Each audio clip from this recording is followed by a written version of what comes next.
All right, well, welcome back to Ultrasound Grand Rounds again this week. Pretty excited to be with you guys as always. So you're in the emergency department and the patient rolls in with shortness of breath, CHF, COPD, pneumonia, PE. What do? You put the probe on the patient's chest and in seconds you can know what their cardiac function is. But how confident are you in what you're seeing? That's what we're going to talk about today.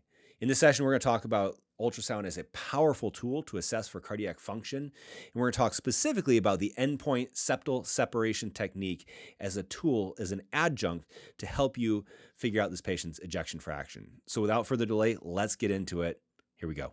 What I'd like to do today and next time is talk a little bit about some special techniques to assess for left ventricular ejection fraction, right? And so we will be talking about the End-Point Septal Separation technique today, and then next time we're going to get into fractional shortening as a way of assessing left ventricular function. So as always, what I like to do is I like to kind of present things in the context of a case. Really, it gives us the opportunity to kind of think clinically about the subject, or set our minds kind of in a certain direction, or set the context, set the stage for us to think about this from a clinical perspective. And then it'll help maybe provide some context for the topic that we're going to talk about today.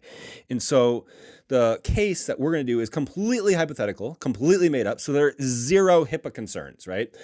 However, this case is one that is based off of just a composite of patients that I've seen, over the years in my clinical practice. Like, this is going to be kind of a bread and butter case in the emergency department. And then if you work in the ICUs or up on the floors, you'll see some variation of this case as the patient is filtering up to you. So it may not be exactly as presented here, but you can imagine like the sequela of disease as the patient comes up to you. So hypothetically speaking, right, we're seeing a patient in the emergency department who presents with shortness of breath. So this person is a 65-year-old gentleman, comes to the emergency department with shortness of breath. The vitals are as listed there. So it's like 180, I got to make the screen bigger so I can see it. Okay, 148 over 50. Or 85, excuse me, for the blood pressure. Heart rate's 85, so it's not too terribly tachycardic. And the respiratory rate is 20, and the SATs are 95%. So again, nothing super duper spectacular, but if we want to nitpick some of these vitals a little bit, we can see that it's a little bit hypertensive, maybe just borderline heart rate, although it's not tachy yet, and the respiratory rate is kind of pushing a little bit. It goes along with the person feeling a little bit winded, a little bit short of breath. So that is the initial case presentation that we see. Talking to this patient. And if we want to clarify this a little bit, maybe he said he's been feeling, a little bit more winded for the last week or so. It's been kind of a little bit winded when he goes on, exerts himself climbing stairs, for a while, but maybe in the last week's gotten a little bit worse to the point where it's maybe when he takes his daily walk, he's feeling a little bit more winded. And in the last couple of days, and I always love to ask this question, like, well, what brings you in today, right? What is it that changed today that said you're coming into the ER today as opposed to tomorrow or yesterday? And maybe the precipitating factor that was today is, he just felt like, man, I felt like I had to sit down. Like, I could not walk without getting super duper winded. And I felt like I was, had to sit down, and I was really even having a hard time catching my breath as I was sitting down, right? Normally I can sit down, I can feel a little bit better. But I get, and can catch my breath a little bit. But now today I really couldn't do that. I was just really feeling uncomfortable, right?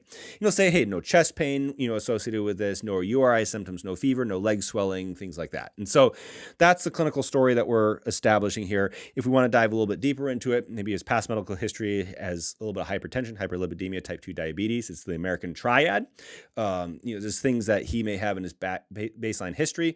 And then as we examine, we see that this gentleman, well-developed, well-nourished, maybe a little bit on the obese side. It's got a portly for age, right? Heart is regular rate and rhythm, no murmurs, rubs, or gallops, normal S1, S2, so nothing super duper spectacular there.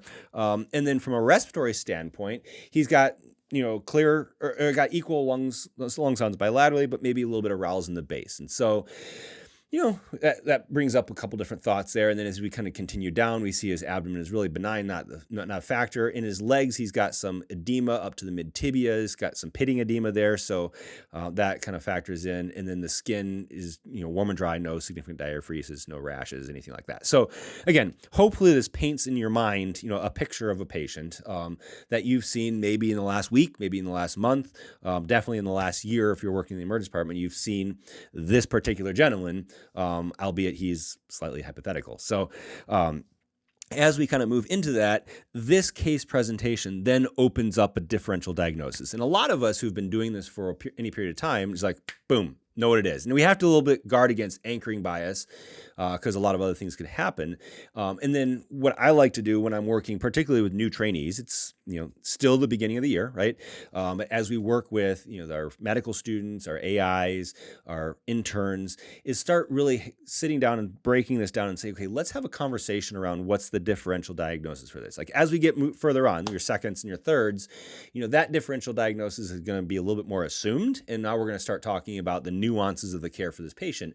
But as we talk to this, entry-level trainee, we're talking about some of the differentials that could be going on with this particular patient. And so as we think about that, right, it brings up a differential diagnosis of, asthma or COPD. Although there's certain factors that don't really fit into that neatly to make this asthma or COPD, but it's on the differential diagnosis for, a 65-year-old person who comes in with shortness of breath, right? And then we expand that out a little bit more. I know we said no URI or infectious disease symptoms, but pneumonia has always got to be on that list. And then we start getting into the other things like heart failure, right? And so this patient has the hypertension, hyperlipidemia, diabetes type 2, he's 65 years old. We're starting to pile on some risk factors for cardiac disease. And so heart failure becomes one of the concerns or one of the concerning things that we can start seeing in this type of a patient. And then kind of start hitting the other things, pulmonary embolism always has to be at least a consideration for a patient who's short of breath and has some chest pain. Whether or not we work that up is, for the particular case to decide. But then we can get to some of the little bit more esoteric things like pulmonary hypertension or interstitial lung disease as we kind of start developing out that differential. And so I would expect that early trainees would be able to get a lot of these things initially. And then what I like to do, again, just one of my sadistic Dr. Tabbut techniques is say, okay, make me a list of 5 things. Okay. And we work through that 5 things and then say, okay, now that you've got those 5 things, let's do 5 more. Give me 5 more differentials. And, usually, a trainee can give me, 5 more things and say, okay, great, let's do 5 more. Right. And we'll do this list until we both run out of differentials. And usually we get into that 15, 20 range. And some of it's just kind of an exercise just to kind of see how far we can go, but also just to kind of, help us think through, okay, what are some of the common things, right? And that's where we're going to focus in on what are the horses that, that are potentially producing the hoofbeats that we hear, but also think through, don't forget some of these zebras. And as we get down to the bottom of the list, maybe some of the more zebra diagnoses that we need to think through as we're seeing some of these patients, right? So that's the differential diagnosis. We then transition to, well, what should we do, right? How should we manage this patient? And a lot of it's going to come down to, hey, let's get a 12 lead, see what the heart's doing. Let's check a chest x-ray, see what the lungs are doing. And we're going to get some labs, right? The typical CBC, BNP, troponin B, NP, right? And then anything else that may be pertinent to this particular patient. Looking for things like anemia or kidney dysfunction, reasons why you'd have either like hypoxia or hypoxemia or not, decreased carrying capacity of oxygen, or things that would give you this leg swelling, right? Whether they have like new onset heart failure or new onset kidney failure, things like that. The troponin looking for new onset coronary ischemia or cardiac ischemia. So various different aspects of how we're going to approach and look at this patient, right? And the point of this isn't necessarily to have a 30-minute discussion about how do I approach the dyspneic patient, as much as to get to this patient is presenting with heart failure, right? And that's where I wanted to really drive this one, this initial conversation is the patient is presenting with the complaint of heart failure. And if we think about that broadly, if we back up, and again, we see this all the time in the emergency department, but if we think about this, heart failure in its broadest terms, right? And I just Googled, definition of heart failure and picked the one that said, American Heart Association, AHA. And broadly speaking, it's the heart cannot pump enough blood to keep up with the body's demands. right? And there's various different reasons for that. There's multiple forms that you'll see in the medical charts and in the medical literature, and we typically center that around heart failure with reduced ejection fraction, or heart failure with preserved ejection fraction. Or I'm even seeing now people are talking about heart failure with recovered ejection fraction. But there's various different reasons why this pump may fail. And if we think about that, take this outside the context of a clinical medicine and put it in the context of just something mechanical, right?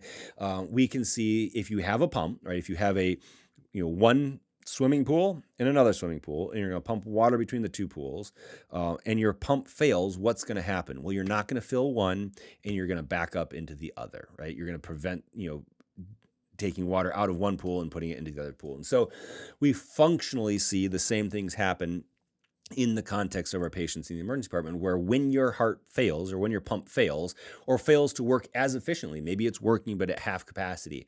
When it works not as efficiently, it can't do what it's supposed to do, and that is move blood from one place to the other, right? And because it's a 4-chamber, dual-sided device, right? We have to think about two different circulations. Where might this pump be failing, and what are the downstream and upstream effects of that failure? And so oftentimes heart failure results in a myriad of symptoms, right?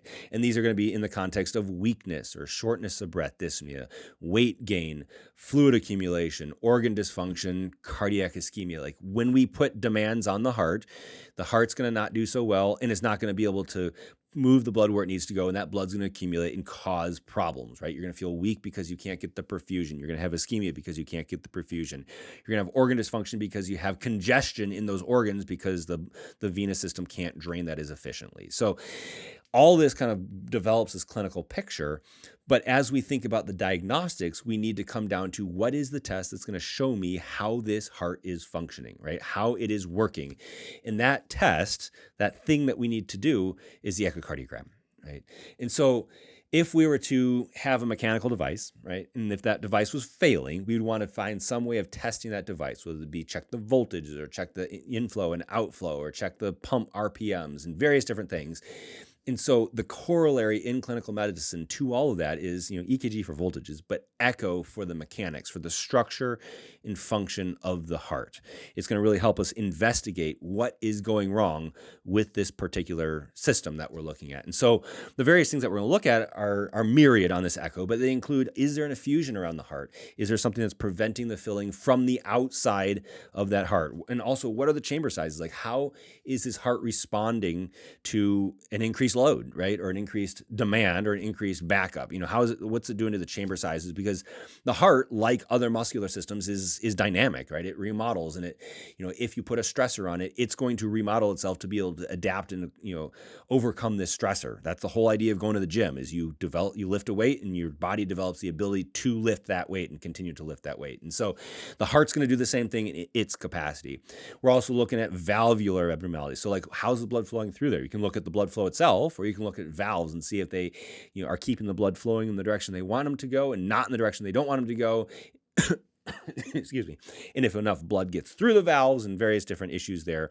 And the final thing, and probably the most important thing, is how well is that heart squeezing, right? What is that ejection fraction? And we have, since it's two sides, we have a left ventricular ejection fraction and we have a right ventricular ejection fraction. But since the left ventricle is the main ventricle, the main pumping ventricle that gets blood from the heart or from the lungs into the systemic circulation, that supplies the systemic circulation, that left ventricular ejection fraction is going to be this critical number. And so we consider LVEF to be normal if it's greater than 50%, right? If it's less than 50%, which is what we're showing here, it is by definition heart failure. And then the degree to which it's less than 50%, and the degree to which there are other things in that heart, dilation, thickening of the walls, valvular incompetence, effusions around it, et cetera, will also affect the degree to which this patient experiences and suffers significant consequences or symptoms of their heart failure. And so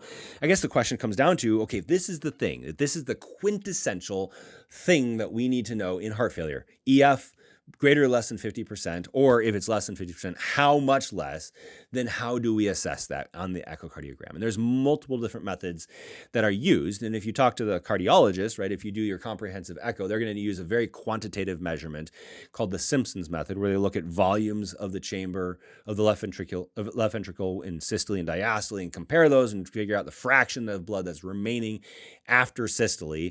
But we don't oftentimes have those techniques and tools built into our point of care machines. And so other methods that we can utilize are visual estimate, and then these techniques that we're going to talk about over the next couple weeks. So before we talk about the EPSS, though, I think we need to spend a little bit of time talking about visual estimate, because the literature shows for the emergency physician, right, for the clinical physician who has some experience, that you can actually be pretty good at assessing left ventricular function based on visual estimate. And so here's two slides, right, two images. One on the left shows normal left ventricular ejection fraction, right, and the one on the right shows a decreased left ventricular ejection fraction. And what we notice right off the bat is that the excursion of the ventricular walls is significantly greater on the left compared to on the right. So there's not a lot of movement on the right-hand side, where we see a decent amount of movement on the left-hand side. And so the main two things that I look at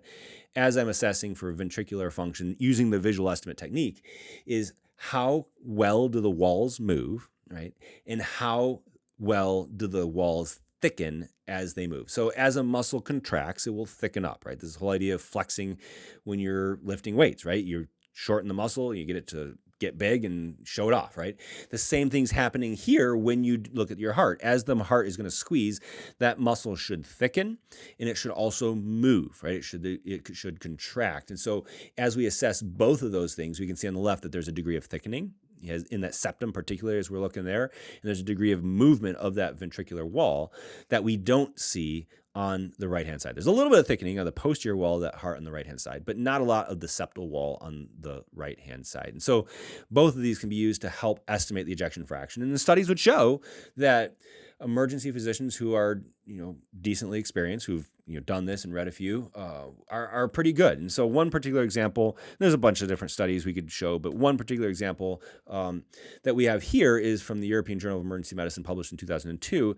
And this is basically assessing whether or not clinical physicians are, they all agree on about the same thing, right? So they took a whole bunch of echoes and they showed these clinical physicians these echoes and said, okay, normal versus abnormal. That's the first cohort. And then normal versus reduced versus severely reduced. I want you to classify these things. And so they did a kappa score and see how close these clinicians were to approximating what the ejection fraction was in these binary categories. And they found a kappa of 0.68 and a kappa of 0.7 as they did these two different tests for these different clinicians. And so what it showed is there's actually pretty decent agreement between physicians of what that ejection fraction ought to be when you assess this. And, obviously these are, visual estimates. There's, some room for disagreement, as the kappa shows. But generally speaking, there's pretty broad agreement amongst physicians when you look at a clip. And so as I do our QA, I'll look at this, and oftentimes I'm agreeing with our clinicians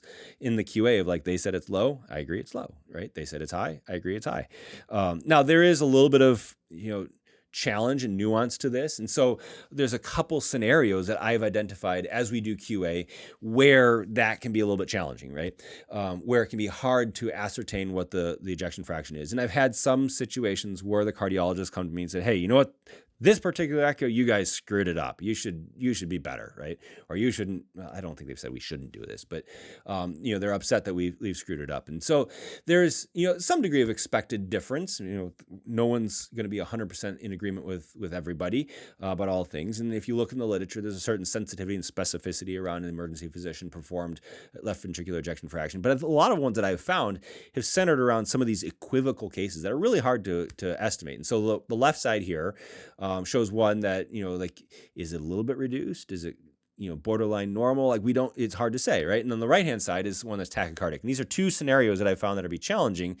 It's difficult to call those patients who are in that 40 to 50 range, right? 40 to 50% range. Like, is it low? It looks a little low, but then if I go to a different window, it looks a little bit normal.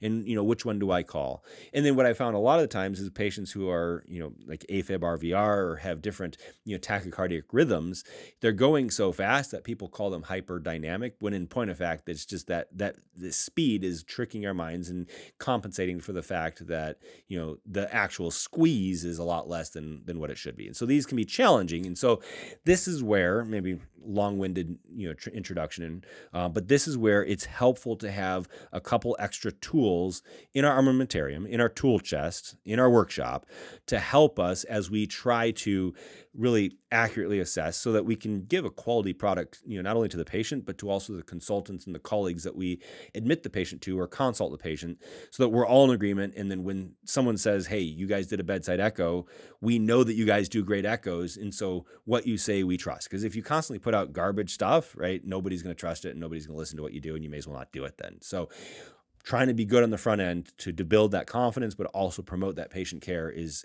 a huge thing. And so today we're going to talk about, one of those techniques, and next time we'll talk about the other one. So we're going to dive into End-Point Septal Separation, or EPSS technique, to help us assess for left ventricular ejection fraction. So that's the plan for the rest of our time today. So all of this starts with the parasternal long axis windows. So, different windows can give us different information. And what I like to do when I do my visual estimate is to look at a bunch of different windows and kind of correlate all of those together to give me my estimate. But for EPSS in particular, we need the parasternal long axis window. We need a good parasternal long axis window to help us identify the landmarks that we're going to measure here. And so if you need help figuring out the different windows, to learn a little bit more about the EPSS window, go back and check out the lecture we did called the cardinal windows.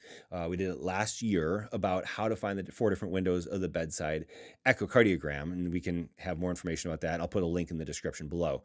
But for this purpose, we're going to start with this parasternal long axis window, where we can see the left atrium, the inflow into the left ventricle, right? We see that mitral valve there, and we see the outflow of the left ventricle into the left ventricular outflow tract and the aorta through the aortic valve, right? That whole left ventricular apparatus is what we're looking at there. And we're going to focus our attention really on two things, right? We're going to focus our attention on the septum, the intraventricular septum, and we're going to focus our attention on the mitral valve, particularly the anterior leaflet of the mitral valve. And these are going to be the two things that we need to measure or to assess as we do this EPSS technique. And I'm going to say it here in case I forget it later. The key to doing a good EPSS is obviously get a good window, but also making sure that intraventricular septum is horizontal. One of the things that I've seen is people have the intraventricular septum angled a little bit, and it can really throw off the measurements. And we'll show that in some slides later. But I'm going to say it for sure right now is find the parasternal long axis window and make that septum horizontal, right? And if you need to do that, you can angle your probe a little bit to kind of tilt the apex and the base, up or down, depending on the direction you need to go. So we're going to find that horizontal septum. We're going to find the mitral valve leaflet. There we go. We're going to put that M-mode caliper right over that mitral valve leaflet tip. And we're going to take a measurement of the distance between the mitral valve leaflet tip and that septum. Like, the whole key is to measure this distance here of, that distance between the mitral valve leaflet and the septum as the mitral valve opens up. Now, there's a lot of factors and a lot of reasons why this works. And the idea is, the mitral valve is going to open wide, right? The ventricle is going to eventually contract. There's going to be a lot of movement there. And as you make this ventricle fail, right? As this ventricle fails, a couple things happen, right? There's less flow. There's a decreased pressure gradient between the left atria and the left ventricle because there's an increased amount of pressure in the left ventricle. It can't pump it out, so there's more residual. So there's increased pressure, there's decreased pressure gradient. So the mitral valve leaflet might not open as widely. But there's also going to be some response of the heart with that increased volume, increased pressure to dilate the left ventricle, right? So that's going to stretch things out and not allow that mitral valve leaflet to get as close to that septum as possible, making it a proxy, right? That distance, a proxy for our left ventricular ejection fraction. So we're going to find that, understanding that there's a few things that can really affect this. So we talked about the basic physiology of what happens. However, there are some things that could prevent that leaflet from moving, right? And so one of these things, and the most obvious of them, is if you have mitral valve stenosis, right? That's going to prevent that mitral valve from opening widely. It's going to be a narrowed, opening of that mitral valve. And so it's going to not move as close to that septum as it ordinarily would, even though the ejection fraction may be normal, right? So one of the factors that could affect this measurement is mitral valve stenosis. The other one is going to be aortic regurg, and it's for the opposite reason. So if you have blood flowing, up the aorta, during systole, and then you have an incompetent valve during diastole, it's going to kind of flow back down that left ventricular outflow tract, or down that aortic outflow tract, and it may artificially push that valve a little bit closer to the valve's midline, preventing that valve from fully opening if it has to open up into a stream or into a flow of blood that's, retrograde moving back into the ventricle. So aortic regurg is one of the other known variable factors that could affect this distance. And then if there's systolic dysfunction, right? So we talked a little bit about, the reasons why, with the dilation of the ventricle, with the decreased pressure gradient and causing the mitral valve to not maybe open as much as possible. These are very things that will affect that distance from the mitral valve leaflet tip to the septum. So as we get into that, we're going to want to go back to this area, right? Find that leaflet tip and put our M mode caliper right over top of that leaflet tip and measure, using our M mode, the distance, like that excursion of the mitral valve leaflet tip as it kind of approaches the intraventricular septum. So we put the M mode caliper right there, make sure it's right on top of that mitral valve leaflet, not, more proximal in the leaflet, not over the chordae tendineae, but right over the leaflet tip, and then activate your M mode. And you're going to get a tracing that looks something like this, right? As you go throughout the cardiac cycle, you'll have a bunch of straight lines that represent parts of the heart, and you have this very peak and mountain appearance in the part that represents the anterior leaflet of the mitral valve. And so there's different parts of this anatomy we can talk through a little bit. The first line that you need to know about is this line right above the peak and valley, and that's the septum, right? And so I saw this as I was reading. It's a little bit of an excursus, but someone published a case report about this, and they used the visual of two mountains with a cloud layer, right? And so the area of this M mode tracing that represents what that cloud layer would be the intraventricular septum. And those two mountains would be the excursion of the mitral valve leaflet. And so we have two major movements, right? We have a big one, the first one, that's the E wave. And then we have a smaller one, which is going to be the following A wave or atrial wave. And so what these represent is essentially the E wave. If we go through our cardiac cycle, we have the ventricular systole, right? It squeezes, it pumps all the blood out of the left ventricular outflow tract.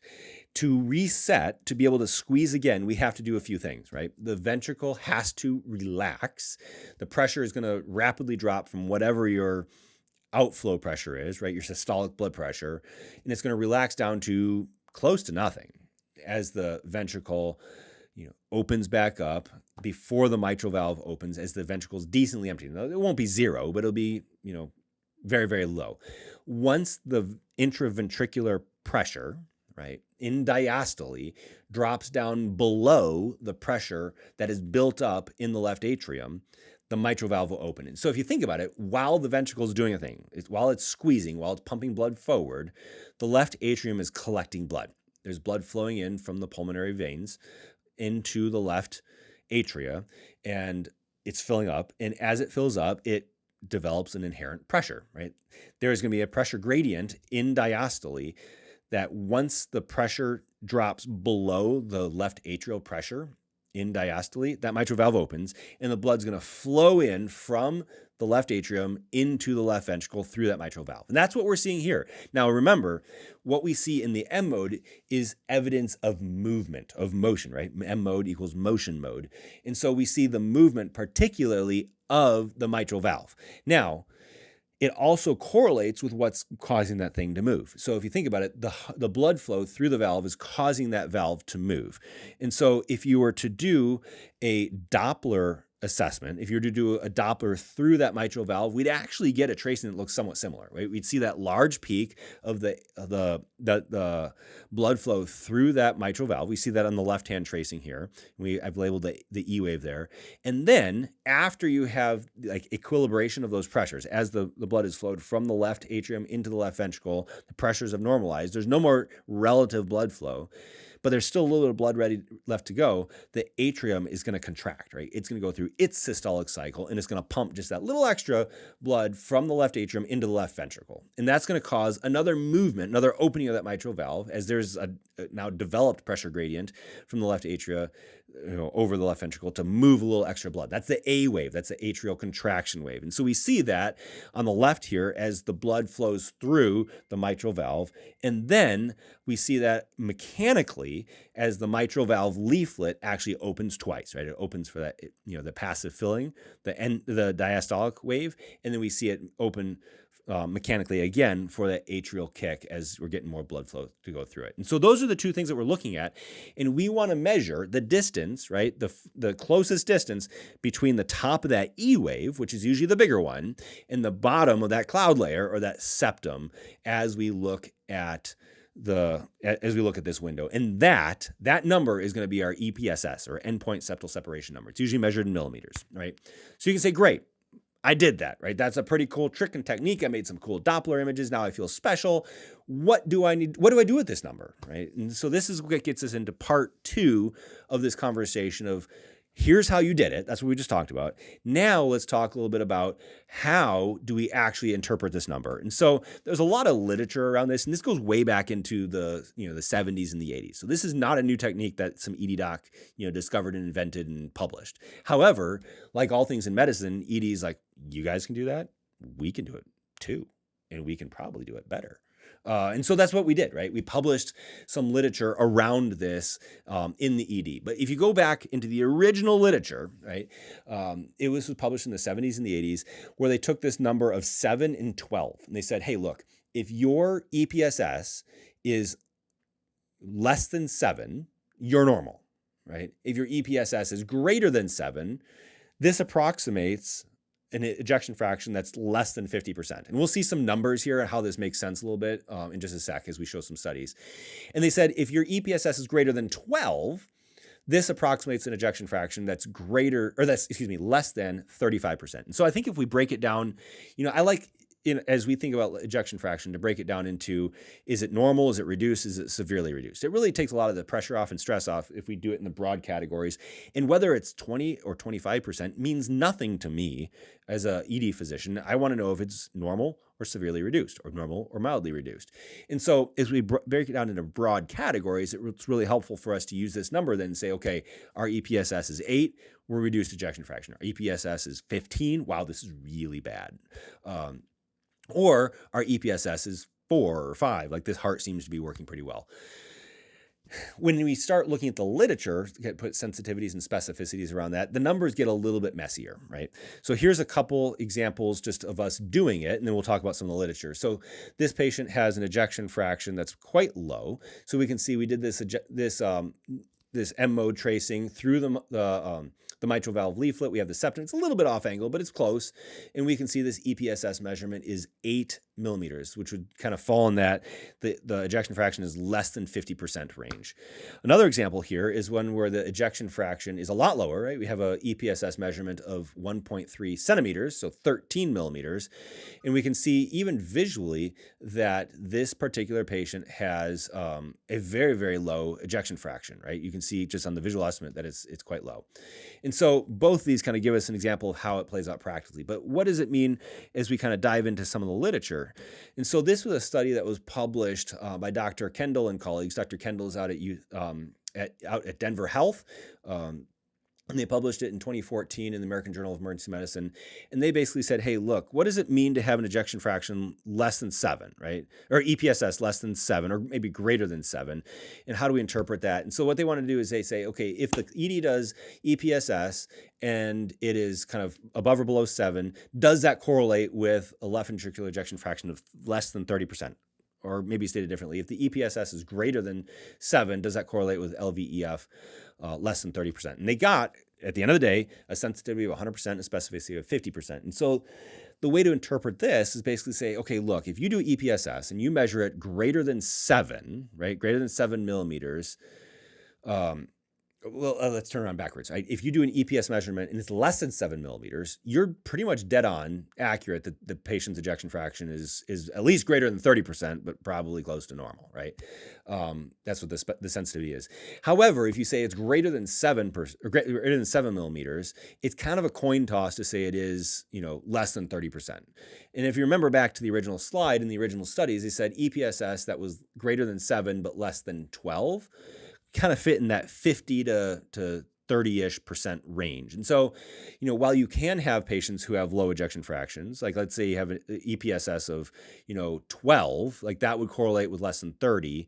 And that fits the criteria, but if the EPSS is maybe 9, that maybe won't correlate. And so that's why we can have a difference in the specificity, but our sensitivity still kind of holds up. And so I think this one kind of reinforces the idea that if you go in there, if you measure the EPSS and it's all done properly, and it is less than 7 millimeters, you're pretty spot on that this patient has a normal ejection fraction. If it's greater than 7 millimeters, then you're going to have to do a little bit of work, to figure out exactly how bad this ejection fraction is, based on that, right?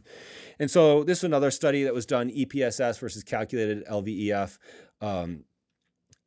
compared to people who got a comprehensive echocardiogram. And they were looking at 9.5 millimeters as the cutoff. And they're looking at left ventricular ejection fractions less than 40 and then less than 50%. And what they found is the area under the curves were pretty much the same. And the sensitivity and specificity are listed here. And so again, as you increase your ejection fraction, or as you increase your EPSS, it tends to correlate, AUC, with a low left ventricular ejection fraction. The hard part is kind of where does that EPSS fit on the spectrum of mild, moderate, and severely reduced ejection fraction. So one of the things that came out in 2006 was a guy named Silverstein and his colleagues in the American Journal of Cardiology, and they did a study where they compared cardiac MRI, right? They MRI'd everybody, got their ejection fraction using the Simpsons method, compared it with the MRI, and then did EPSS measurements, and they actually came up with an equation, right? And this equation is left ventricular ejection fraction approximately equals 75.5 minus 2.5 times whatever your EPSS measurement was in millimeters, right? And so if we take, an EPSS of, let's say, 10, just to make the math easy so I can do it in the fly, 10 times 2.5, that's 25, minus 75.5, you're looking at about 50, right? And so what this tells us is as that EPSS goes up, right, this patient's left ventricular ejection fraction comes down, or there's an inverse correlation between LVEF and EPSS. And so I don't remember this equation clinically at the bedside. I don't plug it in at the bedside. I just kind of remember the number 7 and kind of work around there.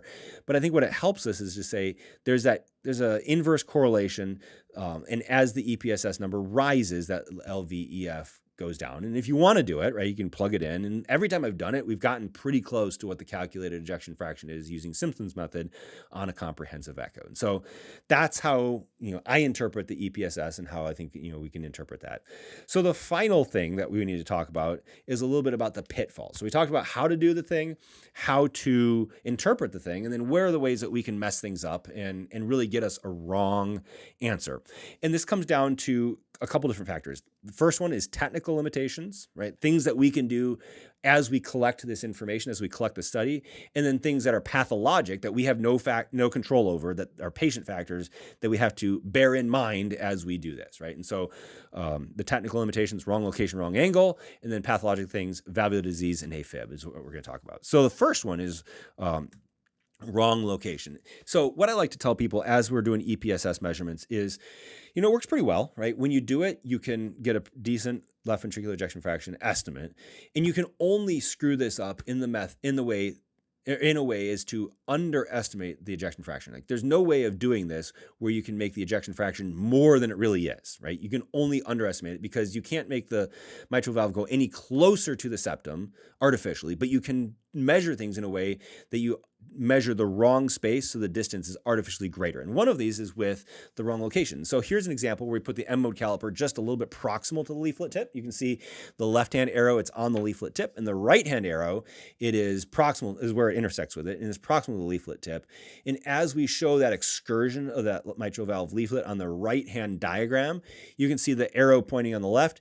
There's going to be a much narrower space between that septum and that leaflet tip compared to on the right where we have that mitral valve leaflet, where the body of the leaflet, it can get close, but not as close as the leaflet tip. And so we overestimate this, and it may not be a profound amount, but it still is an overestimate of our end-point septal separation distance, which is going to give us an underestimate of the patient's actual left ventricular ejection fraction. So that's technical limitation number one. Putting your caliper on the wrong place, make sure it's right there where the chordae tendineae attaches to that mitral valve leaflet so you get the largest excursion or the smallest distance. The second one is, and I alluded to this earlier, doing the wrong angle. And the physiology, or the physics behind this one, or maybe the geometry, that'd be the better term, is going to be about the same, but we just tilt the thing on its head. And so here's an example. If we have the septum parallel, right? So the diagram on the right, the top one shows what a parallel or two parallel lines would be, right? And the distance between two parallel lines. And if we take the same distance, and what I did to make this slide is I basically took those two lines and did copy paste. So they are the exact same distance from each other, but just turned it on its side, right? And if we measure the distance between the two parallel lines that are on the top and the two parallel but at an angle lines on the bottom, you're going to have a slightly greater measured distance. And those calipers on the right-hand diagram reflect the intersection of the M-mode tracing line through those red lines. Those measured distance can be greater, resulting in an overestimate of the EPSS and an underestimate of the patient's left ventricular ejection fraction. So we talked a little bit about the wrong location, wrong angle, making sure that septum is really horizontal and parallel to the floor to get the best measurements out of there. With that said, there are two pathologic abnormalities that we need to be mindful of as we do this. And the first one is going to be aortic regurgitation. We talked a little bit about this earlier in just the assessment, how this physiologically works, right? But if you think about it, you have that column of blood flowing back. It's going to exert some, force pushing that mitral valve leaflet downward or keeping it from flowing or opening up as much as possible because it's going to get in the flow of that regurgitant jet, and it's going to artificially increase that distance from the mitral valve leaflet tip to the intraventricular septum. In addition to that, mitral stenosis, right? This is a still image that I was able to find of mitral stenosis. Is going to prevent full excursion of that mitral valve towards that intraventricular septum, preventing, full excursion, and it's going to be artificially increased left ventricular, artificially increased end-point septal separation measurement and decreased left ventricular ejection fraction estimate based on that.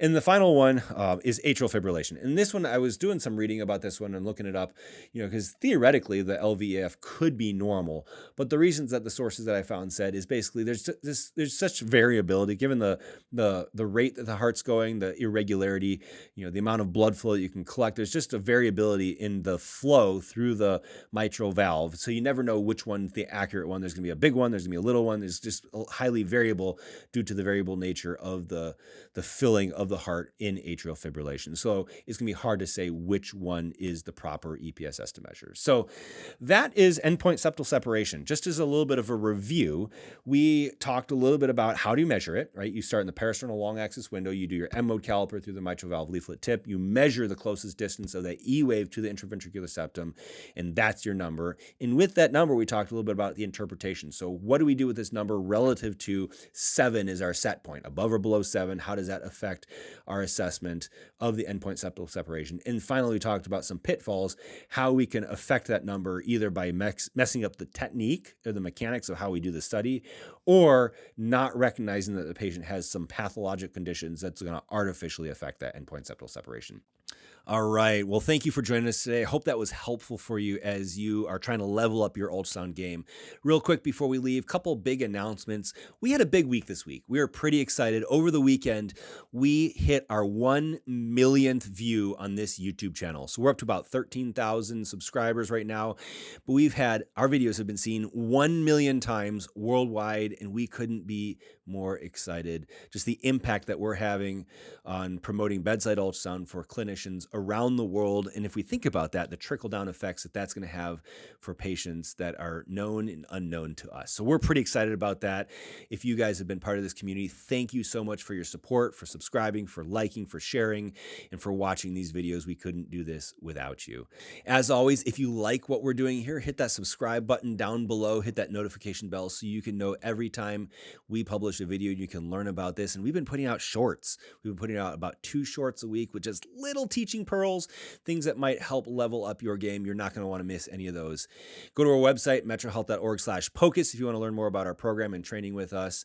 And in 2 weeks, we'll be back for part 2 of this ejection fraction assessment, talking about fractional shortening. You're not going to want to miss it. We'll see you guys next time. But before you go, we're going to have some video recommendations in the end card that you're going to want to check out to level up your game to get ready for next time. See you guys. Bye.